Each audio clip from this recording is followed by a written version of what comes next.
Thank you all for joining this webinar on harnessing top Nigerian tech talent to accelerate COVID-19 recovery.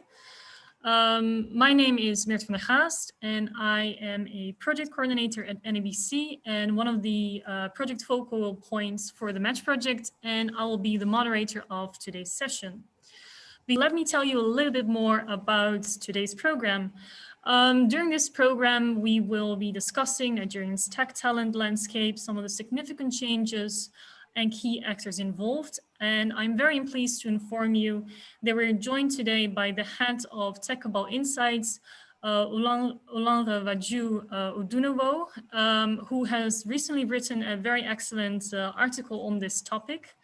Of course, we are also focusing really on the relationship between the Netherlands and Nigeria, where in this case, we see great potential for Dutch companies to work together with the Nigerian ICT professionals. Abel Nering, Vice Consul Economic Affairs at the Dutch Consulate in Lagos, will tell you more about why the consulate has identified Nigeria as really a key focus sector, and share you a little bit more about the connection to some of the programs that are implemented, such as Orange Corners, LEAD, EcoBits. And we are, of course, very much focusing on this relationship between Nigeria and the Netherlands, because we see a real added value of working closely together. In the Netherlands, we are doing already a lot of trades in Nigeria, but the country is often overlooked in terms of human capital.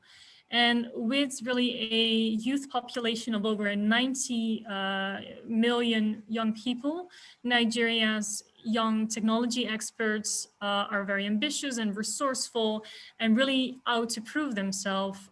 Even during COVID times, the Netherlands is experiencing massive skills shortages in the ICT sector, which very often hinders companies' ability to grow. According to some of the estimations, many companies are still experiencing problems with finding these good professionals. And one of those solutions could perhaps be to encourage non-tech workers to join the work field. But this is nowhere to be sufficient. So during the panel, we will be discussing companies' initiatives that highlight highly skilled, the connection to highly skilled African ICT professionals with Dutch companies. In addition in our panel, we will also be joined by Jeroen Zwart, who is the founder of Lazy Time, which is a Dutch company where they're focusing comparison website for bus rental. And Jeroen has also hired a qualified Nigerian ICT professional via a other Dutch recruitment company called Zwartek. We're also very pleased to be joined today by Sebastian Tan, who is the founder and CTO of Casper Coding. And Sebastian is currently also joining us from the US. So very happy that you could make it as well, Sebastian. And yes, Sebastian, Casper Coding is of course also focusing on recruitment and relocation from Africa, connecting world-class African tech developers with companies here in Europe, in the US, in Canada, if I may understand correctly. And of course, our final panelist, last but definitely not least, is Maya McKenzie, also a project focal point for the Match project from IOM, the Netherlands. Yes, and then it is, of course, your opportunity to ask any questions you might have to the speakers or panelists. But before I would like to give the floor to the first speaker, to Abel, I first want to also introduce very quickly to you the Match projects, which NABC and IOM, the Netherlands, are implementing in the Netherlands. So this Match project is a 3-year pilot project that focuses on circular mobility of highly skilled talent from Nigeria and Senegal.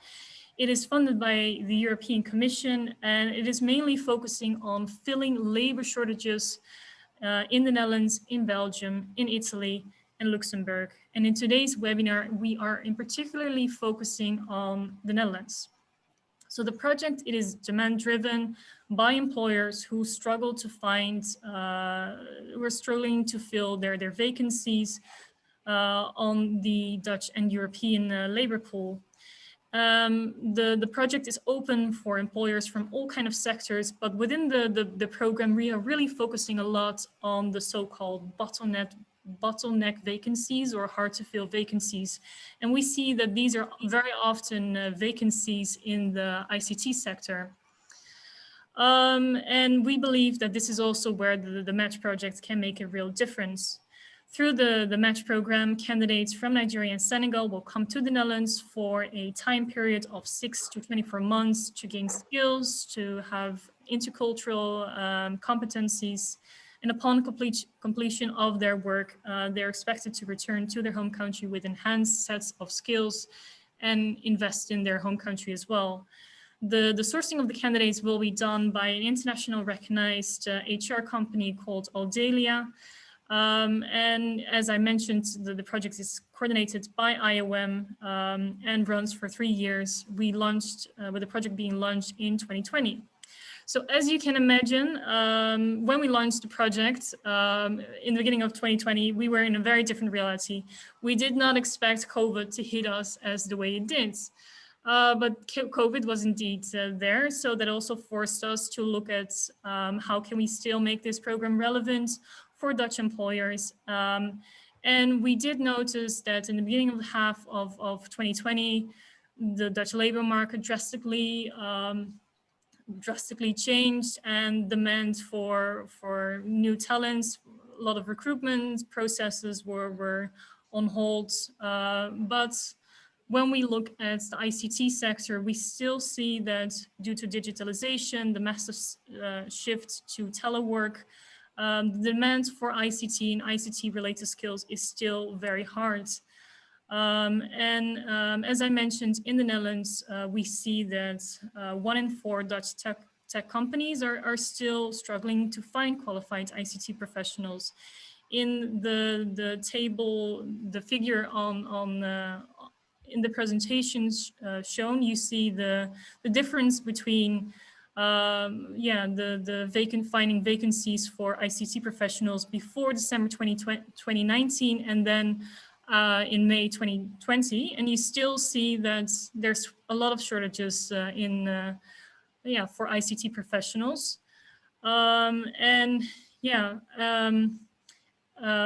It is also quite remarkably that 25% of companies still do not have a clear strategy of how to attract those very much sought after IT employees, which is especially apparent in the category of companies with over 100 to 500 employees. So because of the importance of good IT people and the tight labor market, it is quite advisable for companies to invest in their recruitment strategies. And one of such solutions could be to perhaps tap into new talent pools, as we are discussing today, and source from Africa. So with regards to COVID, we have done our best to ensure that the match program really fits the needs and the demands of the Dutch private sector. And in response to the travel restrictions and safety measures, we have set up an incubation period allowing talents to work remotely until physical travel is possible again.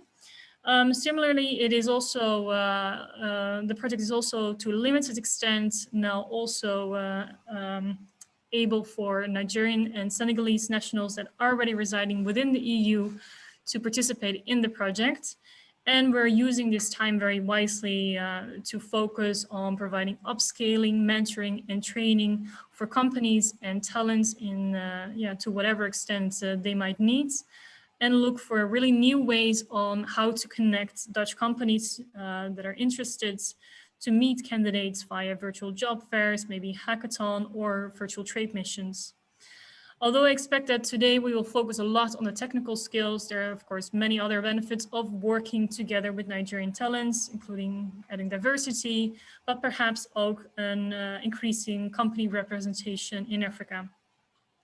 So this is a little bit the process of how Match works, but more in detail, if you are interested in participating in Match or would like to explore what Match can do for your company, the best way approach here would be to contact either me or Maya for an initial discussion, and then we will further set up the process of sourcing suitable candidates for you and developing an individualized plan. All right, so I now would like to give the floor to Abel Nering, who is from the Consulate General in Lagos. Abel, you may take over the floor, and I will make sure that your presentation is now also going to be showing. Thank you very much, Mirta. I can already start, and then while you're fixing the presentation, is that okay? Yes. Great, thanks. Thanks a lot. Thanks also for this opportunity to speak to you. I really like this topic, especially entrepreneurship, tech, ICT. There's a lot of things going on here in the ecosystem, and I'd like to share a few of my insights. Hopefully they're useful, and I hope to make you a little bit more enthusiastic about Nigerian tech talent. Let me first introduce myself. My name is Abel Nering, and I'm the Vice Consul Economic Affairs at the Netherlands, at the Consulate General of the Netherlands in Lagos. I will briefly discuss the interest of the Dutch Consulate General in this topic, and also the opportunities we see for Dutch companies in this field. But before I do that, I will first briefly sketch the context we work in. So since 2018, the Netherlands and Nigeria have agreed to strengthen the bilateral relationships, amongst others in the field of economic cooperation and trade. Since 2018, President Buhari visited the Netherlands, and our Prime Minister Mark Rutte, Minister Blok, and Minister Kaag have also visited Nigeria to facilitate this strengthened relationship. Currently, the largest part of the trade between the Netherlands and Nigeria is oil and gas related. However, the Nigerian government wants to diversify the Nigerian economy to reduce dependence on oil and also increase resilience, especially after COVID, while the oil prices dipped a lot. So the Dutch government supports this ambition very much, and we also see ample of opportunities for collaboration in doing so. We're therefore working on diversifying our economic and trade relationship with Nigeria, focusing on agriculture, circular economy, energy transition, water, youth employment, and entrepreneurship. The ICT sector we see as a cross-cutting sector. It's a driver of innovation and therefore of major importance for the development of the Nigerian economy. But we don't really focus on the ICT sector solely, but we see it in, for instance, the agriculture. You have agri-tech. With energy, you have energy tech. So we see it in that perspective. Can you give the second slide, Mirta? Let me see. Yeah, thank you very much. So post-COVID, the importance of ICT sector only increased, and the ICT sector in Nigeria was already booming, especially in Lagos. Lagos is currently the tech capital of Africa, and it's also called the nickname Silicon Lagoon. Currently, the ICT sector is contributing almost 18% to the GDP. At least it was for 22. There were the figures for 2020, being the larger in share, for instance, compared to the oil sector. As being said, the ICT sector is a cross-cutting sector, spanning from agri-tech to ed-tech, and also from fintech to healthcare. Therefore, we try to promote ICT opportunities and development in all our focus sectors. With regard to ICT sector development, the Netherlands is sponsoring a variety of programs. Can you give the next slide, Amirta? Such as the EcoBits program and the EdoBits program, providing ICT education to young Nigerians.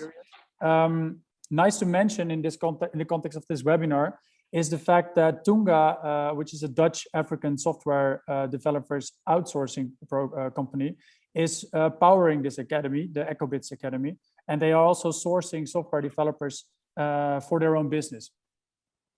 So it's very well possible. Another successful program sponsored by the Netherlands is the Orange Corners program that supports innovative startups to realize their business ideas and grow into successful companies. I won't go into detail about the other program, but just to mention a few. But besides the Dutch sponsored programs, an increasing amount of programs from private sector, civil society, and also the public sector focuses on ICT skills and tech entrepreneurship. And according to Forbes, with 90 tech hubs, Nigeria has more tech hubs than any other African country at this moment. And these tech hubs, combined with a large, young, talented, and entrepreneurial population, is producing an increasing amount of successful startups like Flutterwave, 54 Gene, Rensource Energy, Trade Depot, Kuda Bank, Paystack. I can continue for a while. Can you give me the next slide, by the way, Mirta? And these startups receive also, as you can see in this picture, considerable amounts of equity funding or other forms of finance. And I believe that Nigeria, also according to this source, is at the front of this development in comparison to other African countries. Besides tech startups, there are, by the way, also many vested tech companies like Andela, Jumia, Google, Microsoft, Oracle, and much more. This means that there is an ever-increasing pool of experienced tech talent, many of them being well-educated, or they studied abroad in the UK, the US, Canada, and also in the Netherlands or other European countries.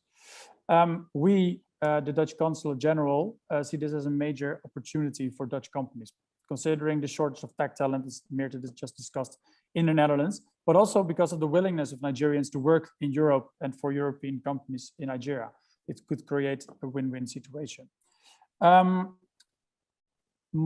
thing is that it creates more diversity in your organization, meaning that you can gain fresh and new views and solutions. And we also see this as an opportunity for Dutch companies to become better acquainted with the Nigerian and African markets, where there are many opportunities within the tech sector, as I just tried to explain. So it's not only filling that gap for your staff. It's more than that, in my opinion. In case of ICT outsourcing, so I think Match is focusing mainly on insourcing, to getting tech talent in the Netherlands, but there is also potential for ICT outsourcing, and in that respect, also cost-wise, it's quite attractive, considering the fact that Nigerian wages are lower than the Dutch. I have quite an interesting example about that, by the way. When I wanted to make an infographic to promote a few of our sectors we are interested in, we paid a Nigerian graphic designer who made a very beautiful infographic for us, only 60 euros. In the Netherlands, it would have cost us 500 euros and up. So that indicates that that cost gap. Unfortunately, Nigeria is still has still a bad reputation because of the security situation, especially in the north of the country, and bad news coverage regarding, for instance, scams by Yahoo boys. However, many people in the Netherlands don't know that many Nigerians have actually a great work ethic. To be very honest, I think that most Nigerians, at least in Lagos, as I experience them closely, are working harder than most Dutch people I know. Furthermore, they are very well educated. The Nigerian diaspora is one of the most successful diasporas in the world, according to the Financial Times. I read a very interesting article about that. And additionally, both Dutch and Nigerians are quite direct in their communication. And this makes it actually generally easier to collaborate and to do business with Nigerian companies. And therefore, we often see quite good matches between Dutch and Nigerian businesses. So these are all interesting factors that make it, well, I think very interesting to have a Nigerian on board of your company. Luckily, we are not the only ones seeing these opportunities. Besides the Match program, also Nigerian and Dutch companies like Andela, Casper Coding, Swartech, and Tunga see this opportunity, offering a variety of services from outsourcing to sourcing to link Dutch, European, and American companies to Nigerian tech talent. I'm also very happy with this, with the match program and with this opportunity to speak to you, to generate attention for this opportunity. And I really hope that some of you will take the step to hire a Nigerian colleague in the future. I think you won't regret it. Thank you very much for your attention.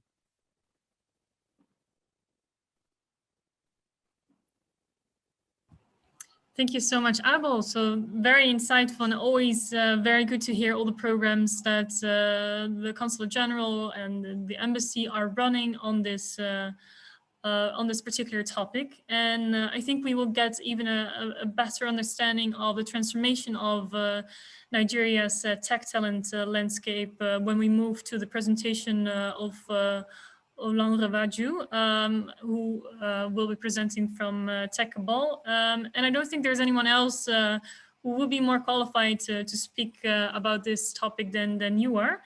So I would like to give the floor to you.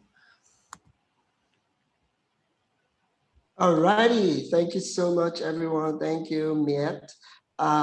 Thanks, Abel. I'm actually feeling a bit concerned because you presented half of my slides already, but it's really good, to hear you say some of the things you said about the work ethic of Nigerians,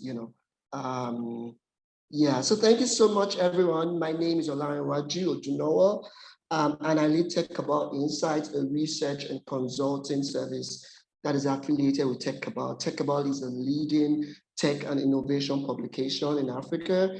We're fully owned by Big Cabal Media, which is also a leading African media company. And personally, I have been studying and researching the African digital economy sector for about 7 years. So next slide, just quickly about TC Insights and what we do. We provide actionable intelligence about tech talent and other sectors in Africa's technology industry to big tech companies, development companies, international agencies, investors, entrepreneurs, basically everyone looking to understand the sector. So yeah, next slide, Matt. I'm going to start by telling you a very short story. And this story was set in the year 2001. So the person you're seeing on the left side of the slide is called Chika Nwobi. Chika Nwobi is an Nigerian entrepreneur and investor, and he tried to hire a developer in 2011. Guess what? He couldn't find, he was tough to find anybody.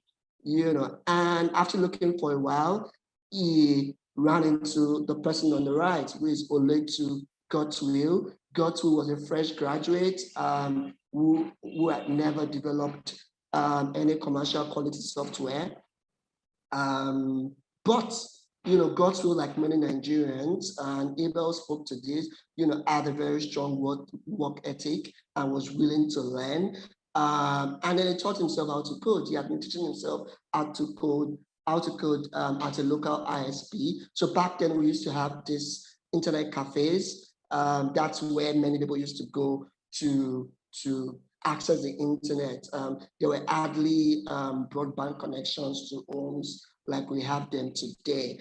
6 months later, Godswill joined MTech Communications, which is Chika Nwobi's company, and helped to build what is regarded as the first mobile content and email service in Nigeria using open source tools. Now, this story is important. Next slide, Miet. This story is important because, the journey of Nigeria's tech industry, has been phenomenal. It has grown really fast within the last decade. Today, Nigeria has one of the fastest growing developer communities in the world. And this data is from GitHub, and basically it's based on number of contributions. Nigeria has 65.9%, Hong Kong, which is like the closest to it, at 64.5%. Like, you have a lot of Nigerian talent, like young people who, like 70% of Nigerian youth are, 70% of Nigerian population are young people, and there's not a lot of jobs to go around, so people are looking for opportunities to engage themselves. They're driven, So yeah, that's part of what we're seeing contributing to this, but I like to go back memory lane a bit to how it all started. Next slide, Niet. Thank you so much for helping out. In 1963, IBM set up what is effectively like the first training, initiative for tech talent. They built an African Education Talent Center in University College, Ibadan. And the goal at that time was to provide a source of education for potential leaders of industry and government in Africa. Next slide. It wasn't until 1972, you can imagine the number of years, the Nigerian universities introduced computer science. But like IBM's training center was like the very first thing that looked close to, training tech talent. Yeah, next slide, Niet. And I must mention that in the 1970s, there was an oil boom. So you had companies like Schlumberger that got founded, and they definitely needed people to manage ERP software and all of those. So they were beginning to get software support talent to help them out. By the 80s, you had indigenous software companies started to emerge. The image you're seeing on the screen right now is JKK, one of the earliest software companies in the country, the indigenous software companies in the country. Next slide. And at that time, in the 80s when JKK launched, Nigerian banks, started to become indigenized, which means we're beginning to get owned by locals, so over 1,000 companies got nationalized. This meant that they needed software skills, at that time. So banks became one of the earliest places where people got skills, such as desktop publishing and all of those. In many cases, many of these software were built abroad. And then the image you're looking at on the screen is Computer Village. It's one of the largest computer accessories markets in Africa. And why is this important?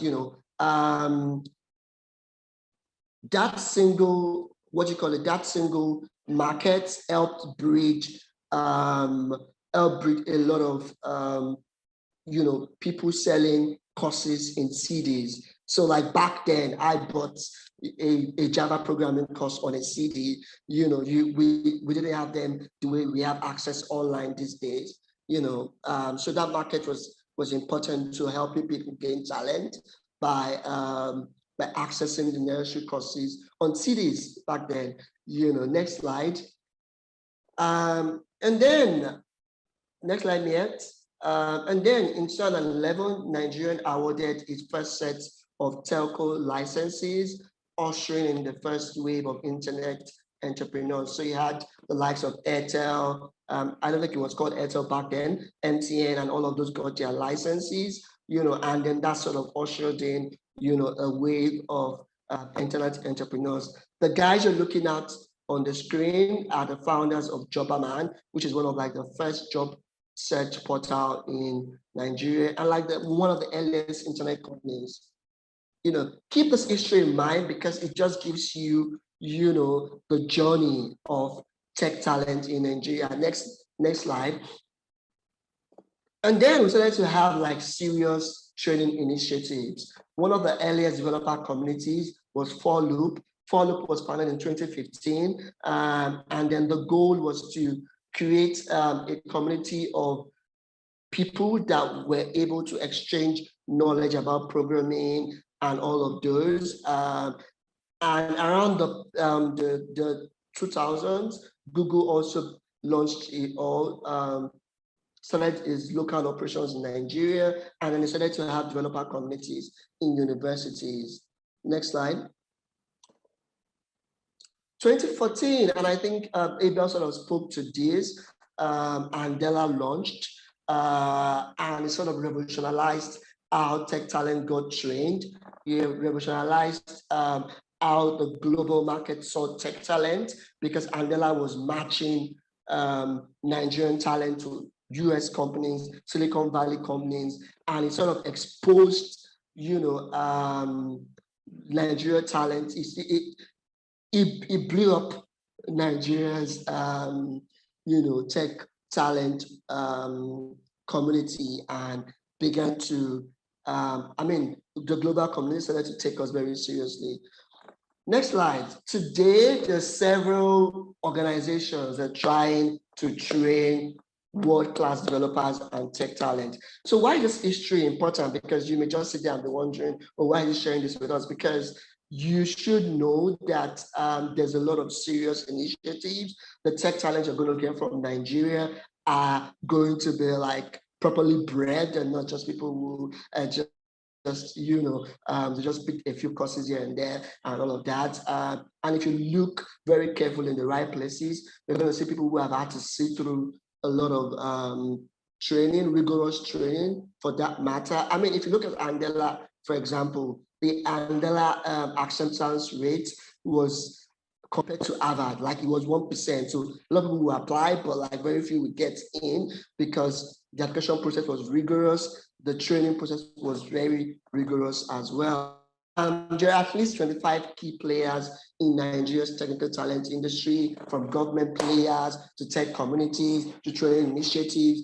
A lot of background work is going on to make sure that Nigeria tech talent is world class.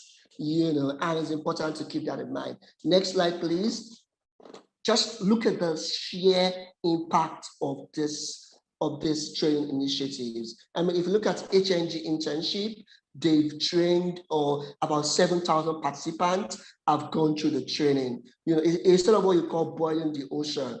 You have people trying to scale tech training so that Nigerian talent find skills or get the skills quickly and are able to find work. If you look at Ford, for example, on the presentation slide, there are 2,500 members, and Ford is scaling across Africa. Started in Lagos, but like they have different locations across the continent. Again, there are quite a number of them, and this is just but a few of the training initiatives that you have. Next slide, please. I feel like I'm still on time. Again, look at underserved communities. There are specific initiatives targeting women, people in slums, just to make sure they're able to access the skills and make sure that Nigeria talents, everyone has access. Next slide. That's an example of one of the initiatives by the African Development Bank to train women. Next slide. Global tech companies are beginning to pay attention, to the rise of Nigeria as a technical talent hub. And you should pay attention too. So if companies like Google and Microsoft are doubling their investment on the continent, because you just have this sheer number of young people seeking opportunities. I mean, I know Nigeria has a bad rep for fraud and all of that, but what we found is young people genuinely want to find meaningful work, and if they have access to the right skills and the right opportunities, they will take advantage of it. And I'm just hoping. I mean, I guess I'm making a case for Nigerian talent to all the employers that are watching this. Next slide. Just an example of global companies paying attention. Microsoft is going to spend $100 million on Kenya and Nigeria as a tech development hub. Next slide. And this story is it's quite touching. So this Nigerian developer had made this Twitter feature, quoted replies. So that function on Twitter, if you use Twitter well, where you can quote a tweet. There was a Nigerian who actually did that first, and his name is Dara. So when Jack Dorsey, the Twitter CEO, visited Nigeria, Dara was present at that town hall, and he was offered a job on the spot. Nigerians are talented, and I'm so excited for what is going on. Next slide. You have international companies and agencies, international programs such as digital explorers. They're trying to match talent. So yeah, so next slide, Nigeria's technology industry. Oh, this slide, sorry. Just keep it on this one. Nigeria technology is growing fast. We expect the talent pool to also grow alongside. And in terms of international agencies paying attention to Nigeria's technology industry, the Dutch FMO, which I'm sure a lot of employers are familiar with, is also investing in the industry. They backed a 64 million fund by Cardinal Stone for Nigerian startups. Next slide. Abel spoke to this already, but I thought it would be great for me to show the numbers. Nigeria has consistently been the leading tech hub in Africa for the past 3 years. 21% of total equity funding last year went to Nigerian startups. Next slide quickly. And we're beginning to see signs of an advanced technology industry. Last year, we saw one of the first major exits where an American company, Stripe, which most people are probably familiar with, acquired Paystack.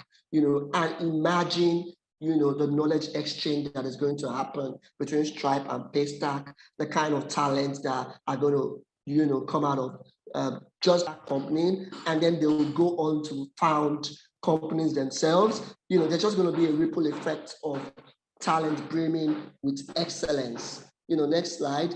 Again, most people are probably already familiar with this, but Flutterwave raised $170 million.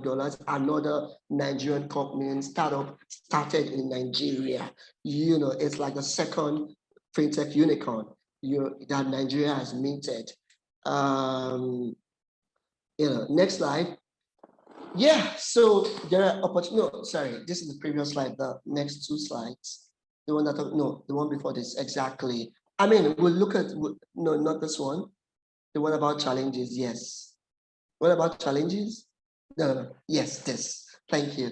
There's so much opportunity, and that is the story that I'm trying to tell. But I'll be honest that we have challenges, and we're hoping that we're able to surmount some of the challenges, such as power and data infrastructure. We still need internet to grow into different areas, but imagine what Nigerians have achieved, what Nigerian entrepreneurs have achieved in spite of these challenges. So once these problems get sorted, we're just going to turbocharge the industry. So predictions, yeah, we expect growth to continue. Funding into Nigeria's tech industry will continue to grow. We're going to see more exits. We're going to see more unicorns. Right now, as I speak, we're hearing on the ground from investors that there are deals that are going on, so expect more of Flutterwave, of Paystack. As a matter of fact, Flutterwave is now a global company that is present in Asia and a couple of other European countries. I think they're in Lithuania, for example. So again, just shows Nigerian talent going global. So we're going to see more senior tech talent emerge. There was a problem of senior tech talent, but we have many junior tech talent that are becoming senior. We're going to see more of those continue to happen. We're also going to see people with deep tech skills. We're already seeing that happen. People with skills in AI and VR and all of those. There are communities that are targeting this particular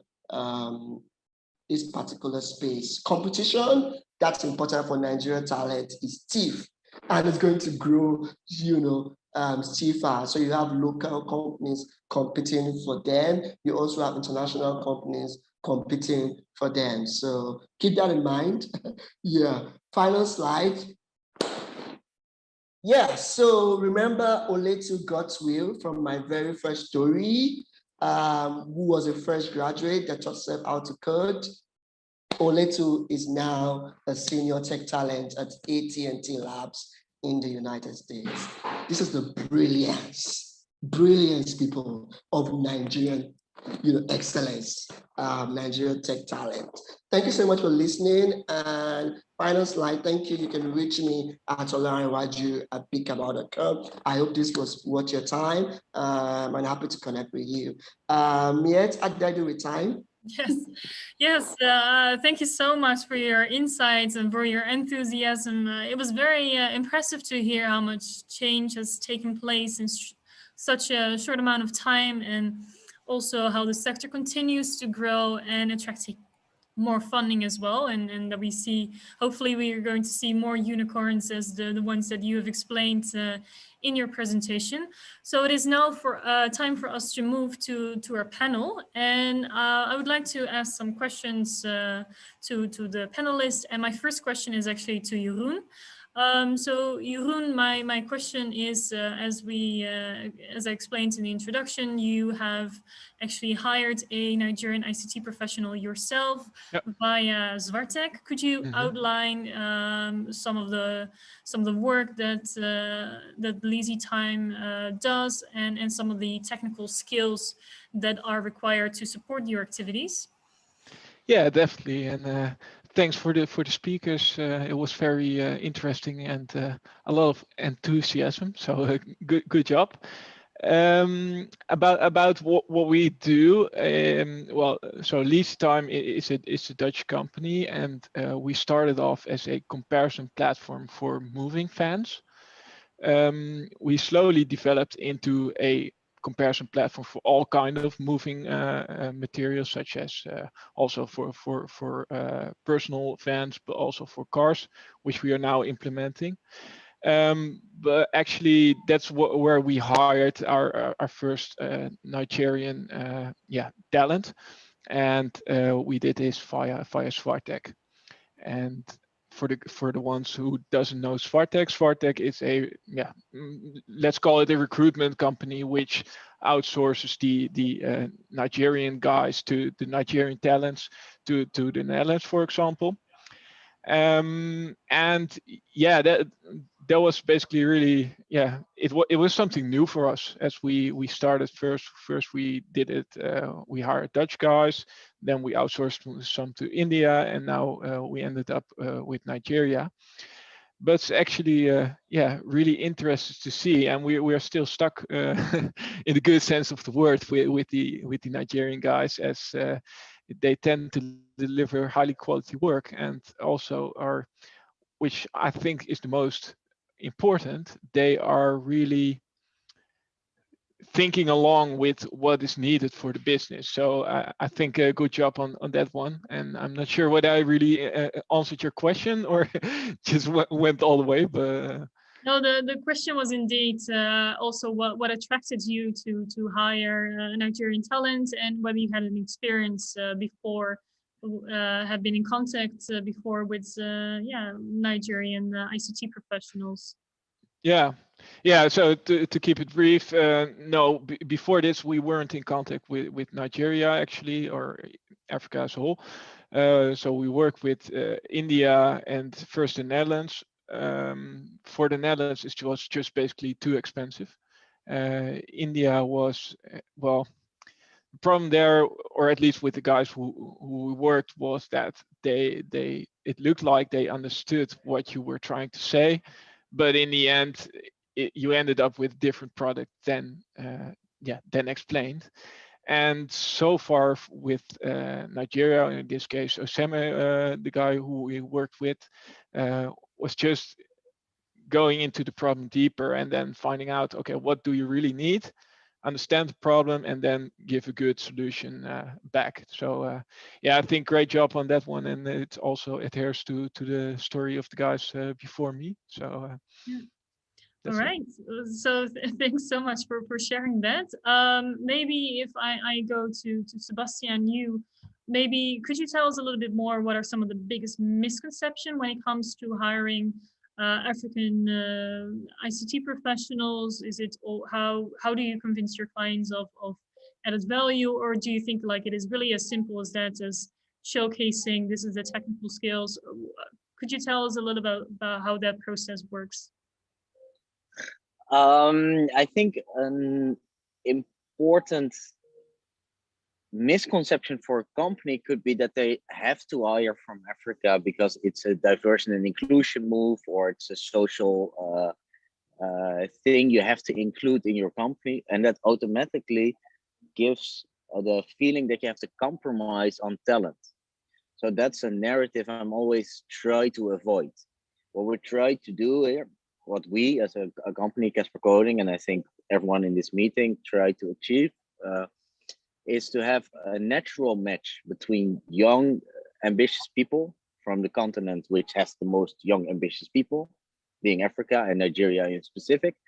This was one of the first things you mentioned, Meerte. And the shortage of these people in the Western world, so to say, Europe and Northern US. I often think people think of it as something too complicated. Lots of people are not aware that English is the first language. We're in the same time zone. And hiring somebody from Nigeria should be as obvious as hiring someone from India or the Middle East. But I think the biggest misconception is on the quality of talent. Yeah. I find it, I totally agree. I find it very, very amazing that until today, so little companies are looking at in Africa, and we are indeed looking at India, Eastern Europe, Brazil. Those are often the kind of sourcing countries that you hear very often, but then there's this whole African continent that seems to be very often overlooked. And I agree, like technical skills is not something which there's going to be compromise for, and it's definitely there. And it's something that Abel mentioned, it's the cultural aspect. What we experienced, because we Casper Coding started in Kenya. Our first business was connecting Kenyan talent to the Netherlands, and there we experienced a communication difference. Kenyans are, East Africans in general, are way more reserved and maybe more polite and trying to not stick your head out too much. And what we see with Nigerians, they go very good with our Dutch culture of direct. We directly say what's going on, and let's skip the politeness, as some people would see it. And what we experience is that there's a good collaboration between the East Africans and Germany, and the West Africans do very well with our Dutch directness. Yeah, that's something I would like to add. Okay. All right. So my question to you, for companies that are curious to explore whether Nigeria can offer specific skills or talents to meet their needs, what exactly can Match offer them? I think you've set me up well for this this question, Meerte, because you're just mentioning how when we're talking about international recruitment for ICT, Nigeria is not the first country that people think of. Often it is Asia or Brazil that gets thought of. So it's up to us to convey some of the information, these points that we've all been discussing today, that there are fantastic opportunities in Nigeria. To do that, because this is a demand-driven project, we take the vacancies and the interest from the recruiting companies, and we can put together for free and with no obligation to recruit, we can put together a short list of candidates. So we will handpick those individuals, pre-screen them, and present them to recruiting companies for their interests. And then it's up to them to determine if they want to go ahead and actually recruit these job seekers. On a broader scale, we're also exploring things such as hackathons, virtual assignments, matchmaking, and other group events, just to showcase on a broader scale some of the potential of the Nigerian talent pools, but also to collect some interest and encourage some networking with the Dutch companies as well. Okay, thanks, thanks a lot, Maya. I actually have another question to Olan Revaju, if you're still with us. Yes, I'm here. Absolutely. Right. All right, excellent. So could you maybe tell us a little bit more how COVID, has it also made a dent into Nigeria's tech space? How have some of the startups fared with the pandemic? Do you see new development? Do you also see like an increase of need for digital skills? Absolutely. I mean, initially, Oh, I think we have some connection problems.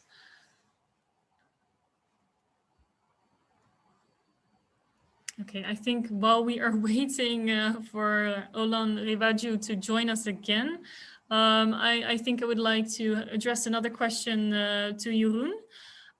So maybe you can also share some of your experience with yeah, how recruitment now is during a COVID time.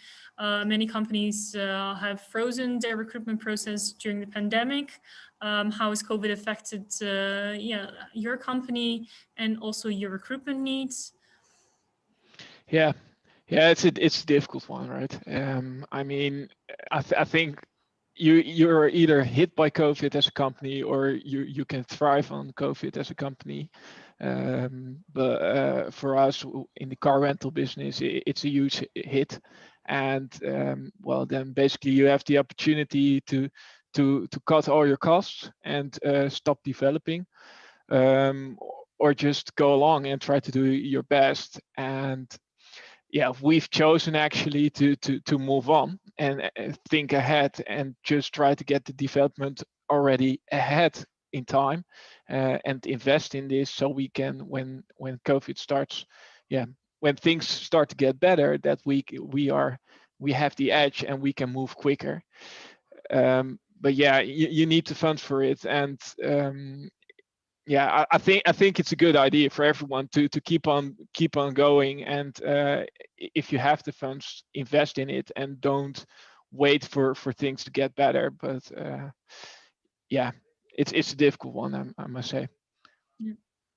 No, that's a very honest answer, and I think we are all, yeah, very much looking at the best ways of mitigating the effects of COVID, and in some cases that can actually be yeah, to pause certain activities, or to keep on yeah, keeping the talent pipeline still fresh as well. And it's very nice that you are still indeed yeah, able to work with a Nigerian professional. Maybe a question to you, Sebastian. Although COVID has also greatly disrupted the Dutch labor market, do you see how specifically working with Nigerian ICT professional could maybe support some of the companies' efforts to recover from COVID? Because we often hear not having enough, yeah, talents could sometimes limit companies' ability to grow. How would you view this this connection?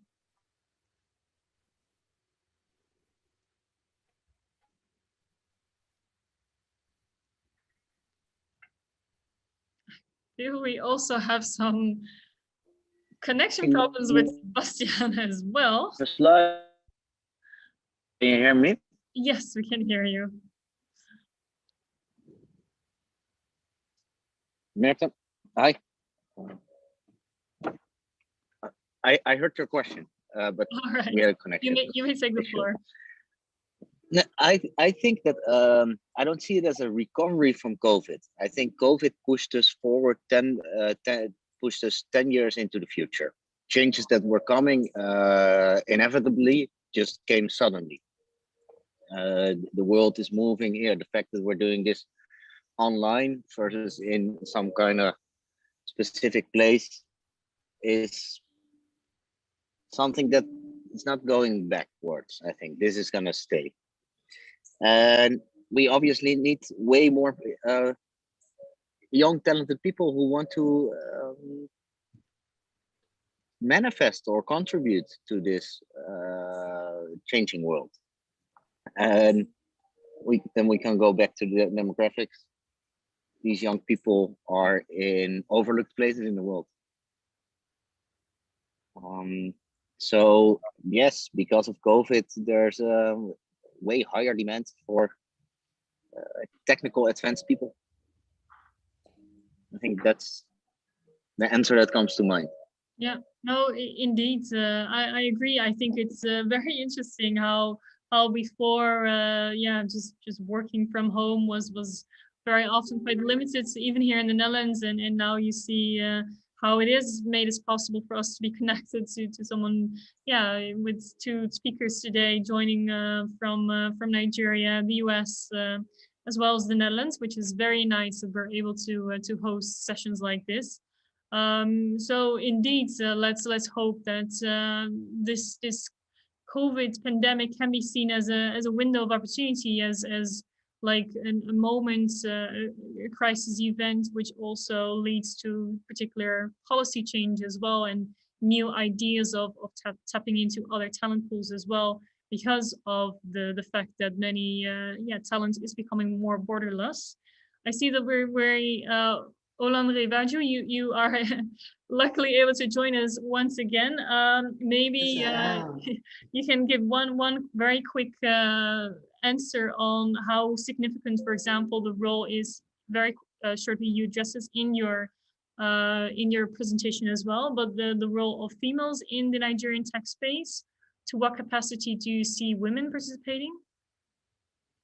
Yeah, I mean, first, to be honest, we do have a low percentage of women in the sector, but we're increasingly seeing more initiatives targeted at women.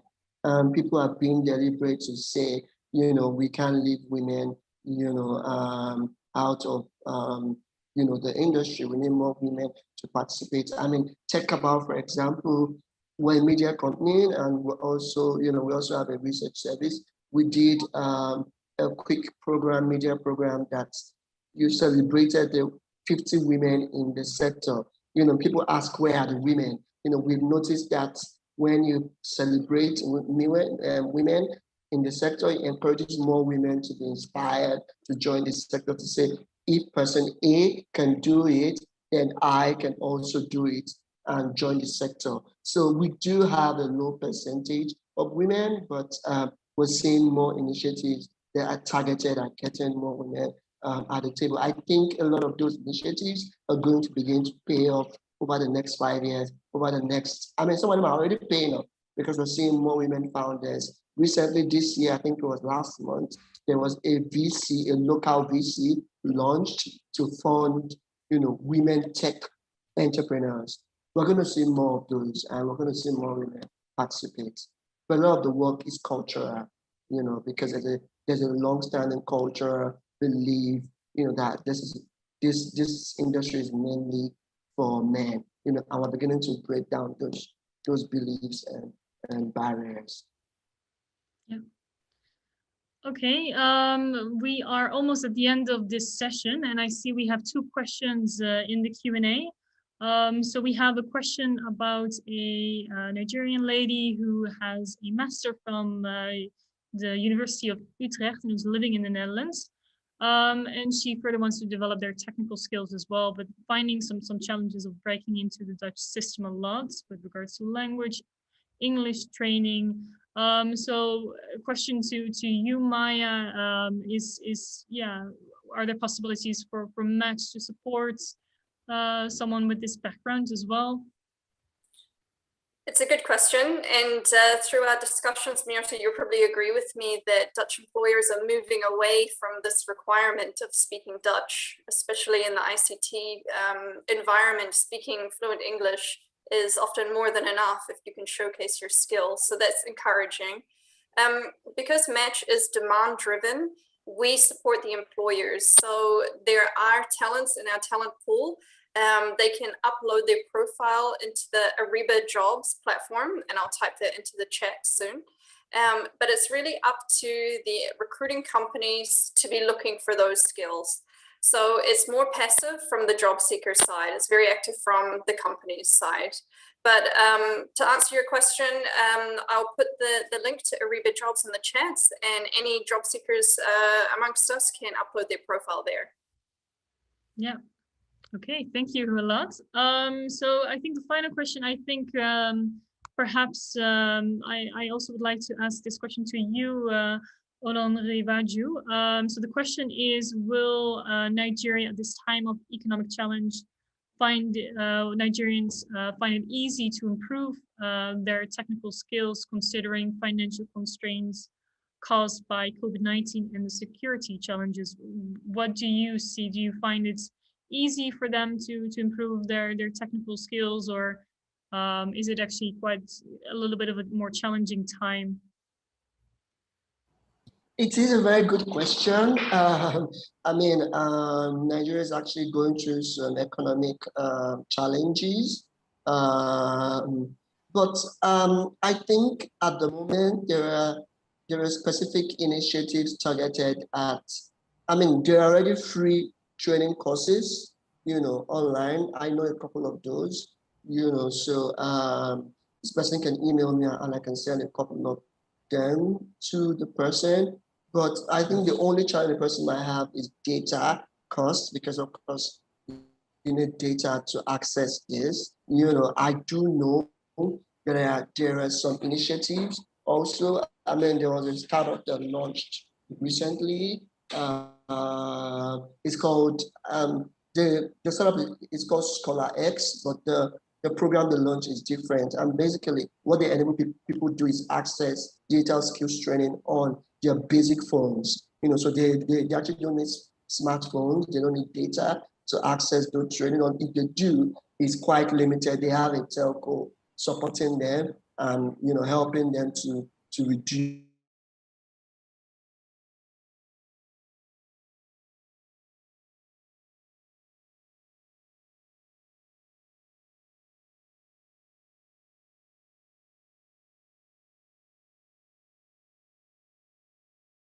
means that they probably can afford a basic, I don't know what that situation is. I don't want to assume, but I think there are definitely solutions that can meet their needs. So in summary, there are initiatives that can meet this person's needs. There are free ones, and there are definitely things out there that can meet their own unique situation.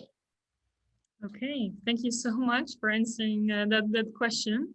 We are running, we're really at the end of today's presentation. So I would like to thank everyone for contributing to this very lively discussion. And I would like to thank all our speakers, our panelists for their valuable contribution. And we hope that today's session has provided you with more insights into the potential of Nigeria's ICT sector and, of course, the talent community.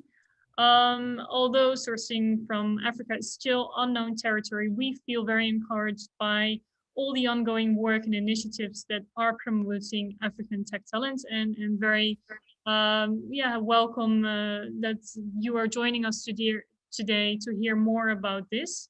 If you have any questions on the match project, or if you have any questions for one of the speakers or panelists of this session, feel free to reach out to us. We will do our best to answer your question, or of course connect you to the respective speaker or panelist.